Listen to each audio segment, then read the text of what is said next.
उन्हें पूछो, कोई विरले है जो मिला है उसका सदुपयोग कर पाते हैं।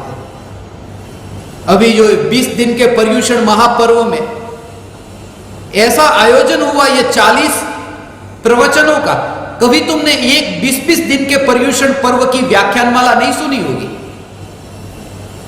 श्वेतांबर होंगे तो 8 दिन, दिगंबर होंगे तो 10 दिन, और दोनों मिलाकर करेंगे तो 18 दिन। हम तो 2 कदम आगे, 18 से भी 2, 20 दिन। पिछले 1 सप्ताह से अमेरिका में ऐसे लोग हैं जिनके कॉल आते हैं अमेरिका से, रोते हैं कि विमान बंद है कोरोना के कारण, काश हम उमराला की धरती पर बैठकर प्रवचन सुन सकते, आना है यहां पर। मैंने कहा था ना थोड़े दिन पहले, वो ज्ञान दीपक जिनको चुना, बेहोश होने ऐसे रो रहे थे। क्या करें, आना है सुनने, प्रत्यक्ष बैठना है। एक उनके भाव, और एक ऐसे भी है जो अमेरिका में भारत आकर बैठे मगर यहां से वंचित रह के बैठे। ऐसे भी लोग हैं, माने उनके अभाग्य की महिमा मुझसे तो नहीं कही जाती। ये पंडित टोडरमल जी की भाषा है, उनके अभाग्य की महिमा मुझसे तो नहीं कही जाती। जिन्हें नहीं मिला उन्हें पूछो। ये महापुण्य का उदय, और महापुण्य के उदय में ये जो प्रत्यक्ष अवसर मिला, इस अवसर को तुम मत गवाना। इसलिए मैंने जब कहा था मुंबई से जिन्हें आना हो आ जाओ, सिर्फ 5 दिन का प्रश्न है। और ये विरले देखो आकर के बैठ गए, 5 दिन कमरे में बैठे, मगर अब 15 दिन तक आनंद की मस्ती में रहेंगे।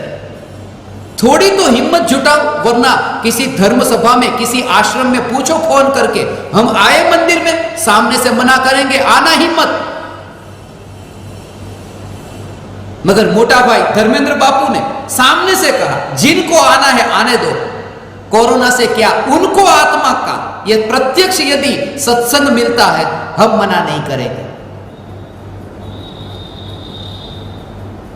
जिन्हें नहीं मिला है उनकी वेदना मैंने जानी है, जिन्हें मिला है उन्होंने ऐसे ही मान लिया है जैसे मुक्त में मिला है, मगर ये मुक्त में नहीं, इसके लिए अनंत अनंत पुण्य खर्च हुआ है और व्यर्थ में गवा रहे हैं। एक समय भी अब न गवाए, एक समय भी। दौलत राम जी ने वो महिमा बताई, त्रस पर्याय प्राप्त होने की महिमा। फिर ये कहा कि निगोद में से बाहर निकलना इतना दुर्लभ, तिर्यंच होना, और तिर्यंच के बाद में फिर वो जो वर्णन किया वो नरक का वर्णन। 6 ढाला में 4 गति का वर्णन है। प्रारंभ में पहली ढाल में तिर्यंच गति, नरक गति, मनुष्य गति और देव गति। यह क्रम से है। दुख के, उससे दुख के सबसे अधिक दुख जो है, और दुख से लेकर के वो इंद्रिय सुख तक कैसे ले गए हैं, यह देव तक। तिर्यंच का दुख बताया कि वहां पर कैसे क्रूर परिणामी, कभी शेर हुआ तो हिरण को खाया, कभी हिरण हुआ तो शेर के द्वारा खाया गया, ऐसे ही जिंदगी पूरी हो गई। आत्मा की प्राप्ति के लिए सुअवसर न मिला, पंचेंद्रीय पर्याय तो मिली मगर सदगुरु का योग न मिला। नरक में जन्म हुआ, पंचेंद्रिय हुआ, इतना लंबा आयुष्य, मगर वहां पर भी प्रत्यक्ष तीर्थंकर भगवान की दिव्य ध्वनि का योग नहीं। नारकी नहीं आ सकते, जानवर आ सकते, क्योंकि 3 गति के जीव ऐसे होते हैं जिनको जीने की इच्छा होती है। कब मरू, नारकी को मरने की इच्छा होती है। नारकी चाहता है मर जाओ, मगर 10,000 बरस से पहले मौत ही नहीं आती, उसे जीना नहीं, वहां मरना है। वहां की वेदना इतनी, इसलिए तो बंध की अपेक्षा और उदय की अपेक्षा आयु कर्म का जो नरकायु है उसे अशुभ आयु कहा, बंध और उदय की अपेक्षा। तिर्यंच को बंध की अपेक्षा से तो अशुभ कहा, मगर उदय की अपेक्षा से शुभ कहा। तिर्यंच को शुभ, क्योंकि शरीर में मरना नहीं, उसे जीना है। चींटी को यदि ऐसे पकड़ो तो भागती है उधर, मक्खी बैठती है उसे पकड़ने जाओ तो उड़ जाती है, उसे जीना है, उसे मरना नहीं। नारकी को मरना है। और जिसे जीना ही नहीं वो परमात्मा की पुकार सुनने क्यों आए? क्योंकि परमात्मा की वाणी में तो जीवन जीने की कला है, और नारकी कहता है मुझे जीना ही नहीं। तीन गति के जीव, और ऐसे करके फिर मनुष्य में 9 माह के गर्भ का वो वर्णन किया। जननी उदर वस्यो 9 मास, अंग सकुचते पायो त्रास। गर्भ काल में फिर जन्म हुआ, जिसका वर्णन परम कृपालु देव ने वचनामृत के 78वें पत्र में इसका वर्णन किया है। उस पर भी प्रवचन हुए, कभी अवसर मिले तो सुनना। देवगति का वर्णन, देवों में भी दुख, कभी अकाम निर्जरा करे, भवन त्रिक में सुरतन धरे। वहां पर भी 3 प्रकार के देव में हो, व्यंतर, ज्योतिष, भवनवासी, ये 3 प्रकार के देव। और यहां से भी आगे जाए तो विमानवासी, जो विमानवासी हूं थाई, सम्यक दर्शन बिंदु पाए, तहते चैथावर्तन धरे, यो परिवर्तन पूरे कर, पूरा चक्कर काटता है ऐसे। और ये जो दुख है, उस दुख का कारण वो दूसरी ढाल में, कि कारण है वो मिथ्यात्व है। और वो मिथ्यात्व 2 प्रकार के, अगृहित और गृहित।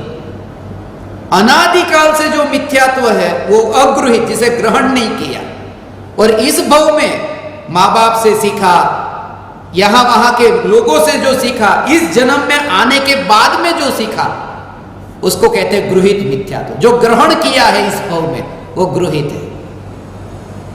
अगृहित मिथ्यात्व को पुष्ट करने वाला जो मिथ्यात्व है वो गृहित मिथ्यात्व, और वो सिर्फ मनुष्य में होता है।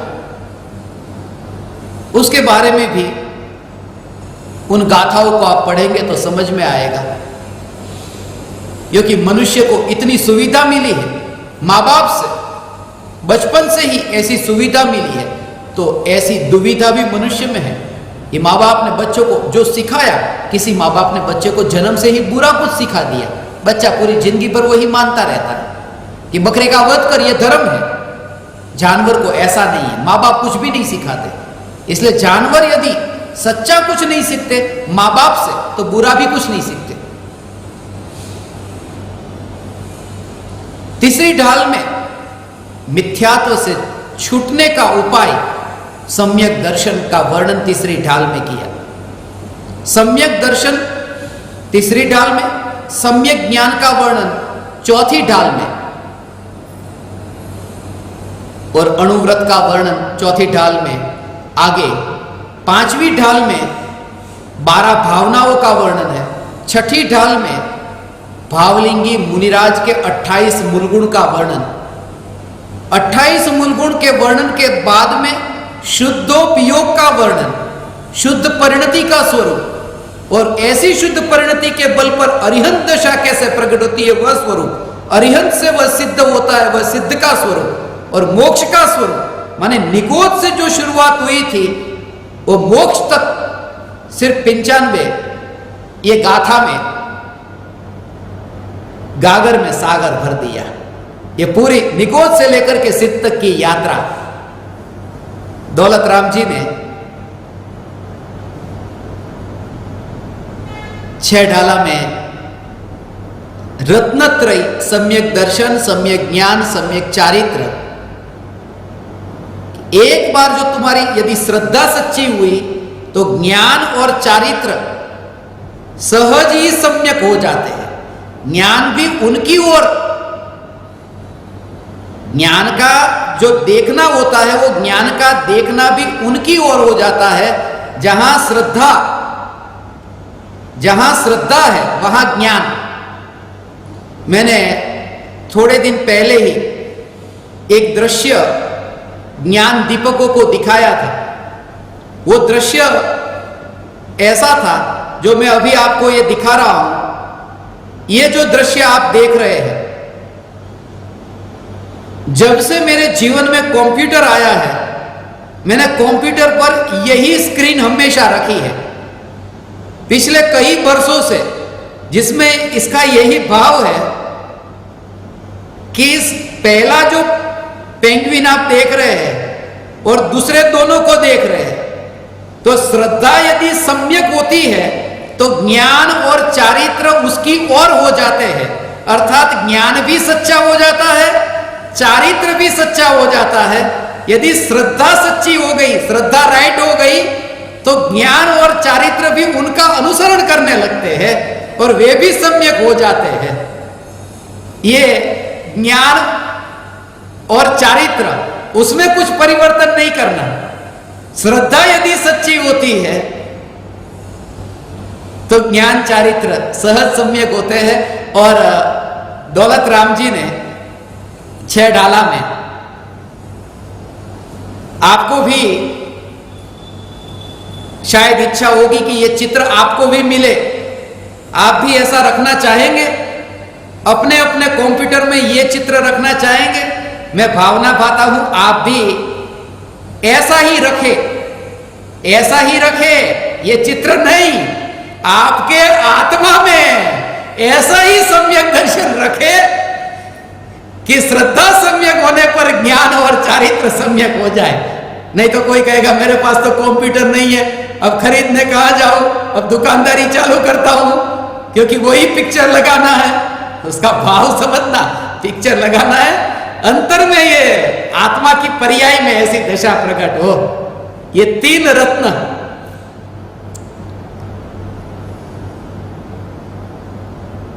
हे ज्ञान दीपक, ये जो गागर में सागर दौलत राम जी ने 6 ढाला में हमें भरकर दिया है, बुद्धजन जी से प्रेरणा लेकर के, और दौलत राम जी से और परम कृपालु देव से मुझे प्रेरणा मिली।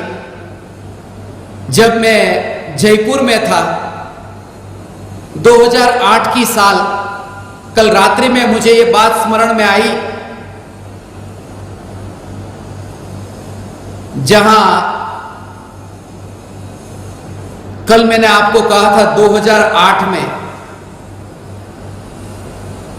मैं जयपुर था, और जयपुर में रात्रि में वहां जो त्रिमूर्ति मंदिर, पंडित टोडरमल स्मारक भवन, हमारे गुरुजी ने मुझे आमंत्रण दिया था, जिन्होंने महावीर का वारिस कौन इसकी प्रस्तावना लिखी, डॉक्टर हुकमचंद जी बारिल, कि जिन्होंने कहा था कि वहां शिविर में पधारना और वहां पर प्रवचन रखना है तुम्हारा। और उस समय जयपुर में 2008 की शिविर में प्रवचन रखा। वो प्रवचन भी आपको सुनने को मिलेगा, वेबसाइट पर है। 2008 में उस समय मैं त्रिमूर्ति जैन मंदिर में वहां भगवान के दर्शन करता, और उस समय ऐसा ज्ञान का प्रवाह कि 400 गाथा की रचना हुई है। जिस 400 गाथाओं की रचना के समूह रूप 6 ढाला ग्रंथ की रचना हुई थी। उन 400 गाथाओं में परम कृपालु देव, जिन्होंने 6 पद का वर्णन किया है, उस 6 ढाला में 6 पद का वर्णन है। पहली ढाल में आत्मा है, दूसरी ढाल में आत्मा नित्य है, तीसरी ढाल में आत्मा कर्म का करता है, चौथी ढाल में आत्मा कर्म का भोगता है, 5वीं ढाल में आत्मा का मोक्ष है, 6ठी ढाल में आत्मा के मोक्ष का उपाय है। ऐसी 6 ढाल 400 गाथाओं में हिंदी भाषा में वो रचना हुई है, और 6 अलग अलग प्रकार के छंद है। जब सुबह मुझे पता चला और मैंने गिना 400 गाथाएं लिखी गई। और मेरी ये भावना है जो एक गाथा उसमें अभी अपूर्ण है, जिसकी वजह से अब तक मैंने आपको नहीं दी। भावना पाता हूं निकट काल में, अब दूर नहीं। और ये मैंने देखा है, जैसे दौलत राम जी ने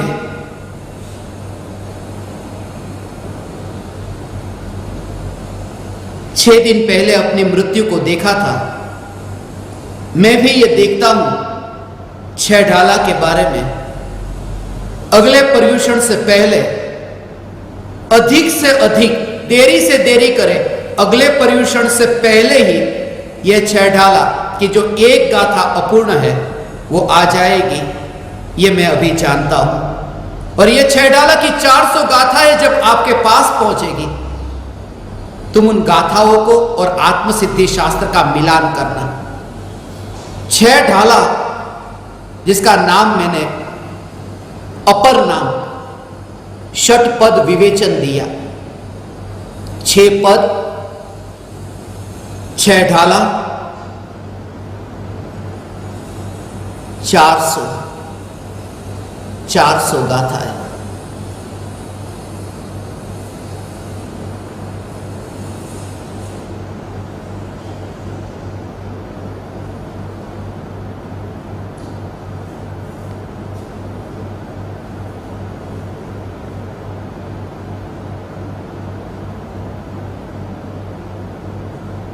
बहुत ही निकट काल में तुम्हारे हाथों में परम कृपालु देव की दिव्य धुनि का सार पहुंचेगा। यह छह ढाला पहुंचेगी। 400 गाथाओं में एक गाथा अपूर्ण है।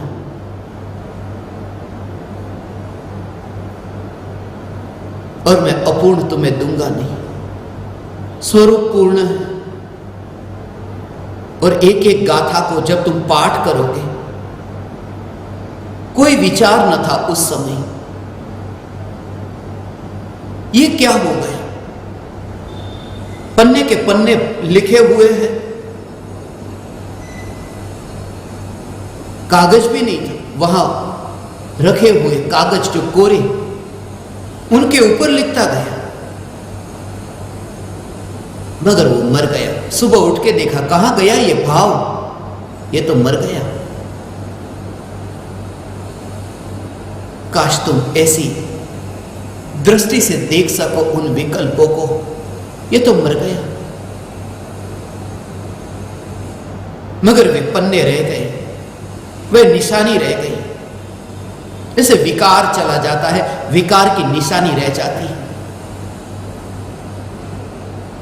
मां बाप का काम का विकार, वो विकार तो चला गया, मगर बेटा रह गया, बेटी रह गई। विकार चला जाता है, विकार की निशानी रह जाती है। ये आचार्य कुंदकुंद देव, उनका जो राग का विकार वह तो चला गया, समय सार की निशानी रह गई। और विकार पूजनीय नहीं, मगर जिससे वो जन्म हुआ वो बेटा पूज्य हो सकता है। ज्ञानियों के माता पिता को होने वाला विकार वह पूज्य नहीं, मगर बेटा पूज्य हो जाता है। समय सार पूज्य होता है, छह ढाला पूज्य होती है। ऐसी यह रचना हे ज्ञान दीपक तुम्हारे पास पहुंचेगी। पाठ करना।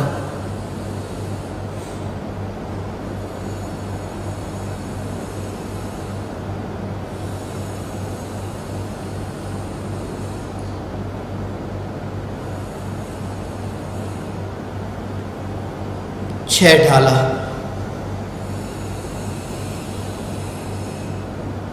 ये सब विकल्प है, ये सब विकल्प याद भी नहीं रहता। थोड़े दिन पहले मैंने बताया था ना, 142 देश, 142 बोधामृत कुवैत में लिखे गए, यहां कुवैत में तो आत्मसिद्धि की स्थापना करने गया था, रात्रि में 12 बजे किसी के घर पे बैठा था और ये 142 बोधामृत लिखे गए। ये क्यों?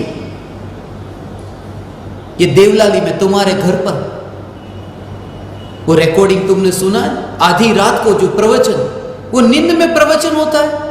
मैं तो वहां बैठता नहीं हूं, ये नींद में। ये सब विकल्प, ये मैं नहीं। मैं हथौड़े मारना चाहता हूं विकल्प और ज्ञान के बीच में, वो छैनी पर, वो प्रज्ञा छैनी जिससे तुम भेद जान सको। 400 गाथा का विकल्प आया और गया, 142 देशों में ये वाणी पहुंचाने का विकल्प आया और गया, 142 ज्ञान दीपक प्रज्वलित हो, ये विकल्प भी नहीं टिकेगा। कैसे टिक सकता है? ये अनित्य, ये नहीं टिकेगा। सत्य यही है, परिणाम बदलेंगे, वही नहीं रहेंगे। और याद भी नहीं रहता कि ये विकल्प कभी आए। ये तो अभी याद आ रहा है। 2 दिन पहले जब मैंने कहा 142, मुझे याद ही नहीं आया। मैं बाहर निकला, बापूजी ने मुझे बताया कि 142 चौपाई तो भूल गए, राख की दीवार का पड़ोसी की, वो बताना ही भूल गए। जरा विचार करो, 4 महीने पहले जो 142 गाथा की तरंग उठती है और 4 महीने बाद उसका नाम भी याद नहीं आता, उन विकल्पों का तो कहना ही क्या। अनंत अनंत विकल्प ऐसे हुए हैं और गए हैं। अभी मुझे सुनने वाले भी देखो 142 है, ये है, अभी जाएंगे। ये प्रमाण तुम देखो 142 का, मगर ये भी टिकने वाले नहीं,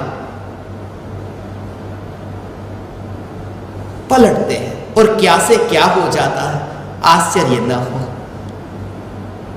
राजा श्रेणी के परिणाम कैसे परिणाम?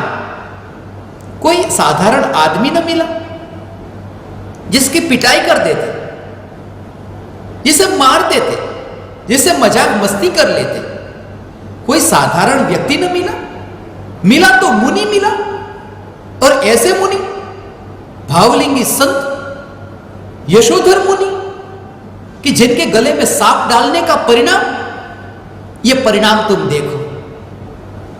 एक ये परिणाम देखो कि सांप डालना गले में, वो परिणाम, मरा हुआ सांप मुनि के गले में डालना, चलते फिरते सिद्ध के साथ में ऐसा बर्ताव,